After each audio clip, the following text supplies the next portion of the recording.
The rat that ate fingernails. In the quiet isolation of the countryside, far removed from the bustling capital, a young scholar spent his years in relentless study. Confined to a secluded wooden pavilion at the edge of his family's estate, he lived by the rhythm of the flickering oil lamp and the dry scent of inkstones. His single ambition was to pass the prestigious state examinations, a trial that required absolute devotion, stripping him of ordinary companionship and the warmth of daily life.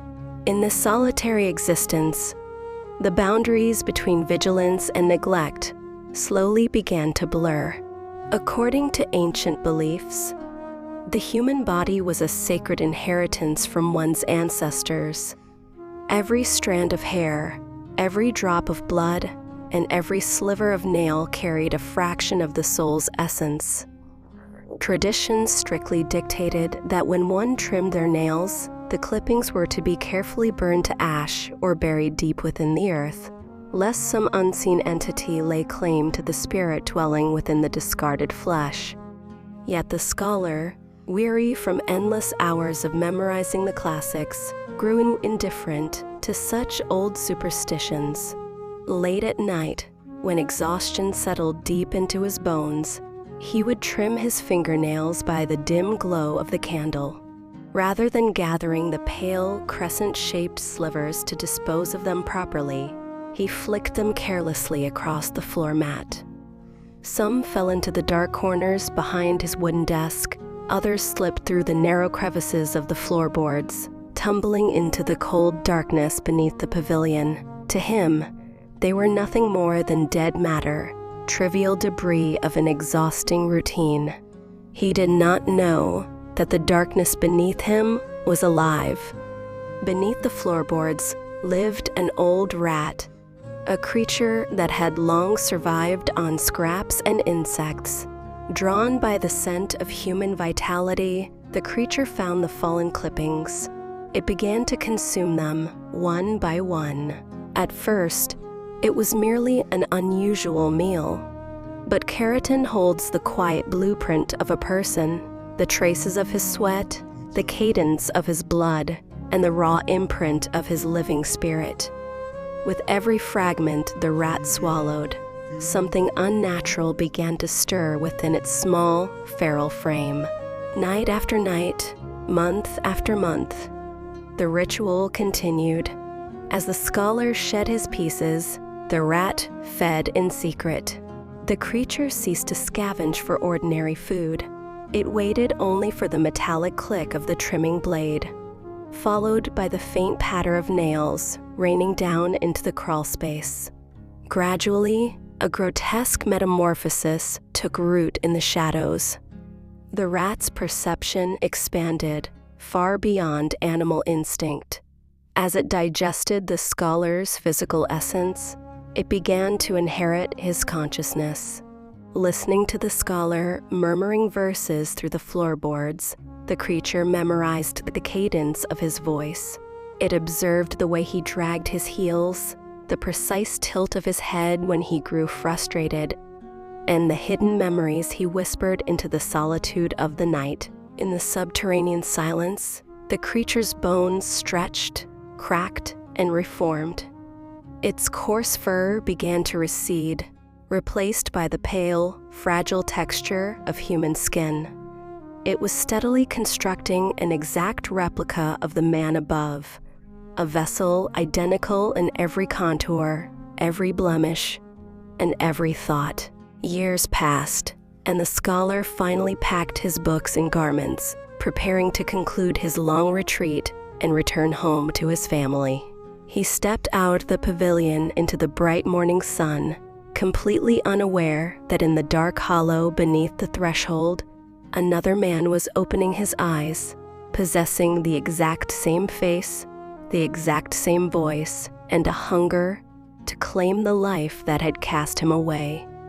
The journey back to his ancestral home was marked by a profound sense of anticipation. After years of isolation, the scholar walked with the quiet pride of a man ready to reclaim his place in the world. He envisioned the relief in his aging parents' eyes and the soft smile of his wife, who had waited patiently through the long seasons of his absence. Yet, when he finally crossed the familiar wooden gate into the courtyard, an unnatural stillness hung in the air. He announced his arrival, stepping toward the main hall with a weary smile. But as he slid the paper door open, the breath caught in his throat, freezing the blood in his veins. Seated upon the cushions in the place of honor was a man dressed in the scholar's own robes. The figure turned slowly to face the threshold. The scholar was confronted not with a stranger, but with a terrifying reflection of his own living self. It was the exact curvature of his brow, the small scar beside his jaw, the precise tilt of his head, and the dark, unblinking eyes that seemed to have known this room for a lifetime. Beside him sat the scholar's mother, father, and wife, looking up at the newcomer with sudden bewilderment and alarm. For a suspended moment, neither man moved. The scholar felt a dizzying wave of disorientation, as though his mind were fracturing under the weight of an impossible hallucination. Desperately, the real scholar stepped forward, demanding an explanation, his voice trembling with indignation. But before the words could fully leave his mouth, the double spoke, and the sound was horrifyingly identical, carrying the exact pitch, resonance, and gentle inflection of the scholar's own speech. The duplicate did not shout or panic. Instead, he looked upon the exhausted traveler with sorrowful pity, asking the family how a madman or an evil spirit dared to wear his face and disrupt their peaceful home. Torn between terror and confusion, the family recoiled. Two men stood before them, sharing the same flesh, the same voice, and the same posture. Unable to discern truth from deception, the father demanded a trial of memory. Only the true master of the household would know the intimate secrets woven into the walls of the estate. The questioning began, and it was in this crucible that the true nightmare unfolded. The father asked for the lineage of their ancestors across 5 generations, the exact dates of familial rights, and the hidden locations of family deeds. To the scholar's horror, the duplicate answered every inquiry instantly, reciting names and dates with flawless, serene precision. The years spent beneath the pavilion floorboards had allowed the creature to absorb every whispered lesson, every muttered prayer, and every quiet remembrance the scholar had ever voiced into the dark. Then came the trivial details of daily life, the number of brass spoons stored within the kitchen chest, the exact markings on the grain jars in the shed, and the small repairs made to the rafters before the scholar had left for his studies. The real scholar, blinded by panic and exhausted from his long journey, hesitated. His mind raced frantically, but under the suffocating pressure of his own family's suspicious glares, his memory faltered. He miscounted the silver utensils. He stumbled over the trivial relics of a domestic life he had abandoned years ago to pursue his books. The duplicate, however, possessed a mind unburdened by human frailty. With calm confidence, the monster recited every single count down to the smallest detail, never wavering, never doubting. With every correct answer the duplicate offered, the scholar watched the eyes of his loved ones change. The initial confusion hardened into disgust and dread. In their gaze, he was no longer a son or a husband. He had become an unwelcome monster, a grotesque fraud seeking to steal what belonged to another. He looked at his wife, pleading with his eyes for a single shred of recognition, but she shrank back in fear, pulling herself closer to the imposter who held her hand with an agonizing, practiced tenderness. The life he had lived, the name he carried, and the blood he inherited had all been flawlessly usurped. He was a ghost, standing in his own home, watching another man live his existence. The verdict came swiftly, sealed by the heavy silence of rejection. Convinced that an evil spirit had slithered into their home wearing the likeness of their kin, the father called for the household servants. The real scholar, still paralyzed by the sheer impossibility of what he witnessed, had no time to defend himself. Heavy wooden clubs descended upon his shoulders and spine, driving the air from his lungs. He was dragged across the wooden veranda, down the stone steps, and thrown violently through the outer gates into the dust. The heavy wooden gate slammed shut behind him, the iron bolt sliding into place with a dull, final thud. Lying in the dirt, bruised and bleeding, the scholar clawed at the weathered wood of the gate, begging through tears for a moment of reason, for a single look of recognition. But from the other side came only shouts of revulsion and threats to bring fire upon him if he ever dared to return. In a single afternoon, the entire architecture of his life had collapsed. He had no coin, no companion, and no longer possessed even a name. The world recognized the creature inside the walls as the son, the husband, and the scholar. The man in the dirt had become a ghost before he had even died. Days bled into months of aimless wandering across desolate mountain passes and forgotten provincial roads. The scholar's refined gait deteriorated into a broken, ragged limp. The clean linen robes that once marked his status frayed into dark, tattered rags. His hands, which had known only the delicate touch of fine calligraphy brushes, became calloused, caked in mud and cracked by the bitter winter winds. He sustained himself on wild roots, bitter grass, and whatever moldy scraps the villagers threw to the dogs. Yet the physical agony of starvation was nothing compared to the slow rot within his mind. Whenever he paused to drink from a quiet mountain stream, the water reflected the face of the man who had stolen his life. It was a cruel paradox that drove him to the edge of madness. If that other being possessed his memories, occupied his home, slept beside his wife, and was loved by his parents, what proof remained that he himself was the original? In the freezing isolation of the nights, shivering under the eaves of abandoned shrines, he began to question his own sanity. Perhaps he was merely a delusion, an echo that had outlived its purpose.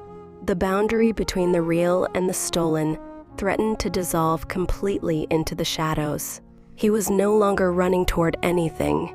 He was merely existing at the furthest margins of the living world, waiting for the cold or hunger to finally extinguish the hollow remnants of his soul. Driven by sheer desperation and the instinct to survive, the scholar climbed high into the rugged mountains where the mist clung heavily to the jagged peaks. Near the crest, perched upon the edge of a sheer cliff, stood a humble Buddhist hermitage, far removed from the corruption and noise of the mortal realm. Collapsing upon the mossy stone steps, his body battered and his spirit broken, the scholar could go no further. When he regained consciousness, the faint aroma of burning incense and wild tea filled the room. An elderly monk sat across from him in quiet meditation, his eyes deep and calm like stagnant water. Unlike the villagers who had driven the scholar away with stones, this hermit looked upon him without judgment or fear. The monk did not ask for the wanderer's name, nor did he inquire about his lineage. Instead, his gaze settled upon the faint, distorted aura lingering around the scholar's weary frame. With quiet authority, the venerable master unraveled the mystery that had torn the scholar's life apart. He spoke of the ancient, forgotten laws governing the balance between the flesh and the soul. The scholar's careless habit of casting his fingernail clippings into the dark floorboards was not a harmless act of exhaustion, but an act of spiritual abandonment. In that subterranean darkness, an ancient rat had consumed those discarded fragments month after month, year after year. With every sliver of keratin, the vermin had swallowed the scholar's vitality, his voice, and the subtle contours of his living consciousness. What sat in his ancestral home was not a spirit of the heavens or a phantom of the dead, but an earthen monstrosity.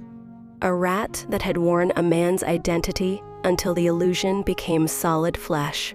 Hearing the truth, the scholar was overcome with a sickening wave of regret. The tragedy was not born of an inescapable curse, but of his own trivial disregard for his ancestral vessel. When the scholar asked how truth could possibly prevail when the monster possessed a mind sharper and memories clearer than his own, the hermit offered a profound, unsettling smile. Human reason, familial affection, and household records had all failed because the creature had perfected the art of human mimicry. But beneath the stolen skin, beneath the refined speech and the elegant robes, the creature remained fundamentally an animal. Magic and mimicry could deceive human eyes, but they could never rewrite the primordial laws of the wild. No creature, however ancient or cunning, could ever extinguish its innate biological terror of its natural predator. The monk rose and disappeared into the shadowed rear of the temple, returning with a heavy wooden crate bound with thick hemp rope. From within the dark slats of the crate came the low, rhythmic growl of a feral mountain cat, a lean, hardened predator with piercing amber eyes, bred in the wilderness to hunt without hesitation or mercy. The hermit placed the crate before the scholar, instructing him to carry the beast back to his ancestral home. He was to demand entry one final time, seal every window and door of the main hall, and unleash the hunter directly in the presence of the man who wore his face. Clutching the heavy crate against his chest, the scholar felt the violent pulse of the predator within. For the first time in countless months of despair, a cold, unyielding resolve took root in his heart. Carrying the heavy wooden crate against his bruised ribs, the scholar returned to the gates of his ancestral home. He did not call out or plead, as he had done before. With the quiet, unrelenting weight of a man who had already endured the lowest circles of hell, he pushed the wooden gates open and strode directly into the courtyard. Hearing the commotion, the family gathered upon the veranda once more. At the center stood the duplicate, dressed in immaculate silk robes, looking down upon the ragged intruder with cold, effortless disdain. The imposter motioned for the servants to bring the clubs and finish what had been started months ago.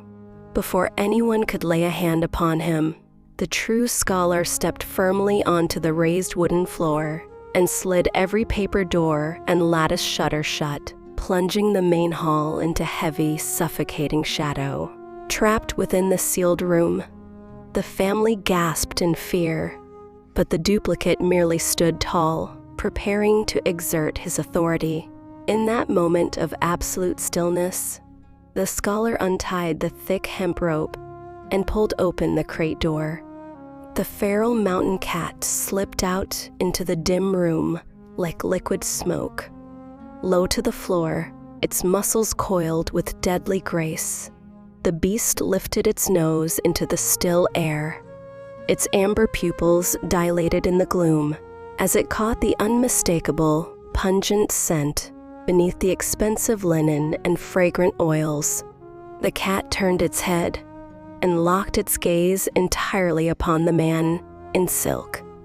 It was then that the illusion shattered. The duplicate's calm, human expression began to warp uncontrollably.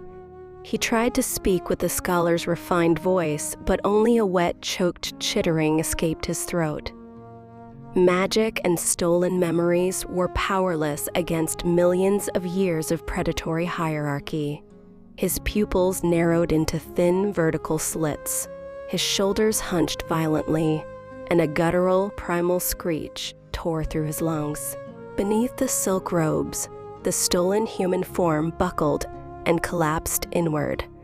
The pale skin tore open like dry paper as thick, coarse gray bristles burst through the surface. The handsome, refined face elongated into a monstrous, twitching snout lined with yellowed incisors. In the space of a single ragged breath, the graceful gentleman was gone. Thrashing upon the polished wooden floor was a bloated, ancient rat the size of a grown hound, wild with blind, unadulterated terror. Before the beast could scurry toward the floorboards, the cat sprang through the air. With blinding speed and razor precision, the feline pinned the writhing monstrosity to the wood, sinking its fangs deep into the rat's throat. A sickening snap of bone resonated through the enclosed hall, followed by a frantic, violent thrashing that gradually slowed to a still, lifeless twitch. Dark, viscous blood seeped into the grain of the ancestral floorboards. The cat released its grip, stepping back to clean its bloodied paws, its work finished. For a long time, absolute silence reigned over the room. The scholar's parents and wife collapsed to their knees, trembling uncontrollably as they stared at the grotesque carcass lying amidst the torn silk robes. The horrifying realization of what they had embraced, trusted, and slept beside washed over them in waves of pure revulsion and guilt. Lifting their tear-streaked faces, they looked toward the doorway. There stood the ragged wanderer, haggard, scarred, and filthy, but unmistakably the true flesh and blood of their lineage. Weeping bitterly, they reached out to embrace him, begging for his forgiveness in a torrent of sorrowful confessions. The scholar allowed himself to be held, but his eyes remained hollow, staring at the pool of dark blood on the floor. He had reclaimed his name, his estate, and his rightful place among the living. Yet the warmth of his former life could never truly be restored. The innocence of his youth was dead, devoured in the dark hollow beneath the pavilion. He had learned the terrifying price of neglect, that the soul is not an abstract shadow, but a fragile vessel woven into every piece of flesh, and that even the smallest discarded fragment, if left to rot in the dark, has the power to return and consume the life that abandoned it.